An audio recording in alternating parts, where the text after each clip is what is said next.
Black hair? Okay, let's do it. Now, dyeing your hair is a commitment, and I have enough commitments already. So I have an assistant today. Her name is Helga. Hi, Helga. We're gonna install this wig. I'm going on a date with my boyfriend, and I feel like doing something to my hair, but not dyeing. That's a little risque. First, we're gonna braid it. This should be quick since I have 3 hairs on my whole head. Whenever I don't have confidence, I just change my hair, and I just get to be a whole new person.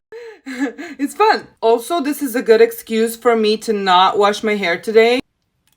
Wait, do I even have a wig cap? Maybe you should have thought about that earlier, babe. Upon further investigation, I have come to the conclusion that no, I do not have a wig cap. We are going in raw.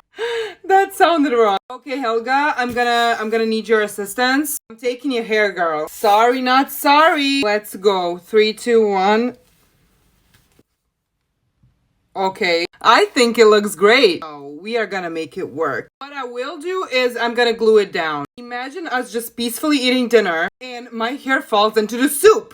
Like, no. I have had enough of public embarrassment. I do not need more character development, thank you very much. By the way, this is the best glue ever. That wig will not move. Okay, it's time for us to place it. Do not mess this up. Okay, let me tell you, it was bad. Bad. It's still not good, but I have no time to change it. I'm gonna style it a little bit of iron in here. I am curling it in the attempt to save the situation. Hoping for the best, but expecting the worst. I think it will look better when I put makeup on. So I'm gonna go put my makeup on and get back to you with a cute transition. Keep your fingers crossed for me.